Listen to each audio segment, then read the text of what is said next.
तो hello everyone, ये video काफ़ी ज़्यादा इंपॉर्टेंट है। अगर आप जोसा काउंसलिंग राउंड 1 में आपको कोई सीट अलॉट हुआ होगा, ओके, तो उसमें बहुत सारे लोग का मेजर डाउट है कि भैया जो क्वेरी रेज हो रहा है ना, काफ़ी सारे लोग का क्वेरी रेज हो रहा है और अगर इसको अगर आप टाइम पे रिजॉल्व नहीं करेंगे आप तो डेफिनेटली आपका 100% सीट कैंसिल हो जाएगा और आप नेक्स्ट राउंड से बाहर हो जाएंगे। ठीक है, तो किस किस केसेस में क्वेरी रेज हो रहा है और उसको किस तरीके से रिजॉल्व करना है, क्योंकि बहुत सारे लोग इस चीज़ के लिए वेट कर रहे थे। ठीक है, तो इस वीडियो में डिटेल में सब कुछ एक्सप्लेन कर दूंगा कि अगर मान लेते हैं कि आपका 12th के मार्कशीट में अगर क्वेरी रेज हुआ है तो क्या करना है।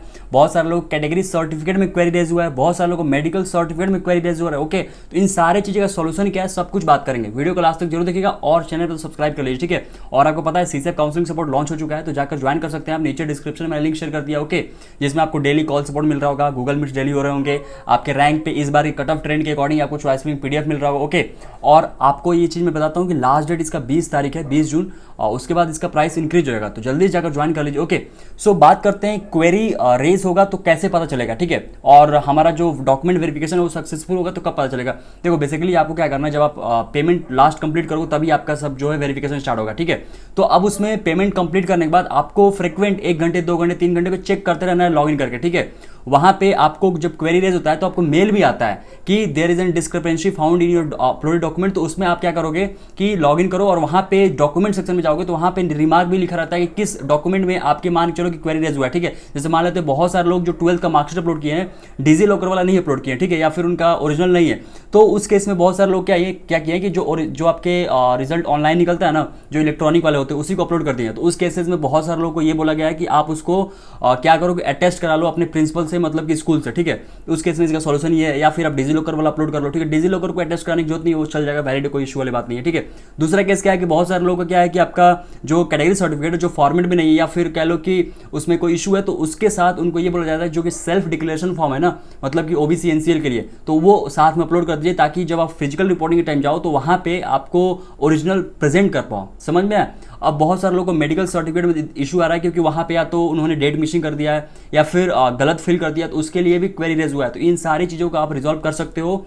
और कैसे इसको रिस्पॉन्ड करना है, देखो क्वेरी रिस्पॉन्ड करने के लिए आपको उसी टैब में जाना है। ठीक है, रिमूव डिस्क्रिपेंसी करके एक टैब आएगा या फिर उसमें अपलोड करने का कुछ ना कुछ सेक्शन आएगा, उस पर क्लिक करोगे, दोबारा से डॉक्यूमेंट अपलोड करो, सारा मर्ज करके। ओके, जो भी रिक्वायर्ड डॉक्यूमेंट है उसको अपलोड करिए और अपना क्वेरी को रिजॉल्व करिए। ठीक है, उसके बाद आपको मैसेज आएगा और लेटर उसके बाद आपको मैसेज आ रहा होगा कि आपका डॉक्यूमेंट वेरीफाई हुआ कि नहीं हुआ। ओके, सब कुछ उस पर टैब पे ही मिलेगा, मतलब कि जो आपका लॉगिन पोर्टल है ना वहीं पे दिखेगा। और डॉक्यूमेंट अगर आपका वेरीफाई नहीं होगा तो वहाँ मेंशन होगा डॉक्यूमेंट इज अंडर वेरिफिकेशन, या फिर हो सकता है कि आपके डॉक्यूमेंट वेरीफाई हो गए हो, मेल आ गया होगा आपके, और लेट से आपके जो पोर्टल है उस पर भी अंडर वेरिफिकेशन हो रहा है, तो अपडेट हो जाएगा, उसका टेंशन मत लीजिए। ठीक है, वीडियो में आगे बढ़ने से पहले आपको एक इंपॉर्टेंट और अर्जेंट इंफॉर्मेशन शेयर करते हैं। बहुत सारे ऐसे कैंडिडेट होंगे जो जेईई 2026 को टारगेट कर रहे होंगे। ओके, और ऑफकोर्स उनको इस बार या तो अच्छा कॉलेज नहीं मिल रहा होगा या फिर अच्छे मार्क्स स्कोर नहीं किए होंगे, तो ऑफकोर्स उनको अच्छे से तैयारी करना पड़ेगा जेईई 2026 के लिए। और अच्छे से तैयारी करने के लिए आपको 2 चीज़ पर फोकस करना है, क्या पढ़ना है और कितना पढ़ना है। ठीक है, क्या पढ़ना है वो तो पता चल जाएगा आपको सिलेबस से, लेकिन कितना पढ़ना है वो केवल और केवल आपको पीवाईक्यू के क्वेश्चन से ही पता चलेगा। ओके, तो पीवाईक्यू के क्वेश्चन करना बहुत इंपॉर्टेंट है। उसके लिए मैं बताता हूँ, दिशा ने आपके 183 chapter wise plus topic wise JEE main 2026 के लिए लॉन्च कर दिया है पीवाईक्यू बुक। तो आप इसको बाय कर सकते हो, इसका जो लिंक है डिस्क्रिप्शन में अटैच कर दूंगा, वहां से जाकर इसको बाय कर सकते हो। ठीक है, आपको ये पूरा डिटेल सॉल्यूशन के साथ, एररलेस सॉल्यूशन के साथ आपको ये पूरा बुक मिल रहा होगा, जिसमें आप इंडिविजुअली फिजिक्स केमिस्ट्री मैथ्स भी बाय कर सकते हो और साथ में कॉम्बो फिजिक्स केमिस्ट्री मैथ्स तीनों एक साथ बाय कर सकते हो। ठीक है, तो सबका लिंक जो डिस्क्रिप्शन में है।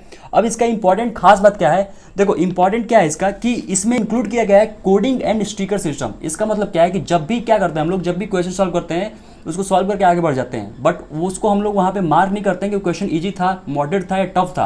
तो यहाँ पे हर क्वेश्चन के पास में आपको एक स्टिकर सिस्टम दिखेगा जहां पे आप मार्क कर सकते हो कि ये क्वेश्चन जो था इजी था कि मॉडरेट था कि टफ था, ताकि बाद में जब आप रिवीजन करो तो आपको क्या करना है, टफ वाले क्वेश्चन जो है रिवाइज करना है। ठीक है, दूसरा चीज क्या है कि इसमें चैप्टर वाइज ट्रेंड एनालिसिस मिलेगा ताकि आपको अच्छे से आइडिया लग जाए कि कहां से आपके क्वेश्चन आ रहे हैं। ओके, तीसरा चीज जो कि मोस्ट इंपॉर्टेंट है, हर क्वेश्चन के आगे सामने आपको एनसीईआरटी लोकेटर मिलेगा, पेज लोकेटर, ताकि आपको आइडिया लगे कि किस एनसीईआरटी के पेज पे ज्यादा फोकस करना है, किस एनसीईआरटी के पेज से ज्यादा क्वेश्चन आ रहे हैं। ठीक है, चौथा चीज क्या है इसमें कि 10,000 से ज्यादा एमसीक्यू क्वेश्चन और 3,000 से ज्यादा आपके न्यूमेरिकल क्वेश्चन मिलेंगे। ओके, ये सारा आपके 100% डिटेल सॉल्यूशन के साथ मिल रहा होगा।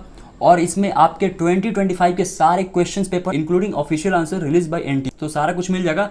तो जो लोग भी बाई करना चाहते हैं दिशा पब्लिकेशन का PYQ बुक जाकर नीचे डिस्क्रिप्शन से बाई कर लीजिए, आपको बहुत हेल्प करेगा। तो आई होप आपको पूरा कुछ समझ में आ गया होगा कि किस तरीके से आपके क्वेरी जो है रिजॉल्व करने हैं। इसका लास्ट डेट है आपका, मतलब कि समझ जाओ कि क्वेरी को रिस्पॉन्ड करने का लास्ट डेट आई थिंक 20 जून है। एक बार कंफर्म कर लें आप ऑफिशियल वेबसाइट से, ओके। अगर मान लेते किसी का क्वेरी रेज होता है तब उस तारीख तक अपना क्वेरी को रिस्पॉन्ड कर सकते हो, ओके। तो इस चीज को ध्यान जरूर रखिएगा, okay. So thank you so much.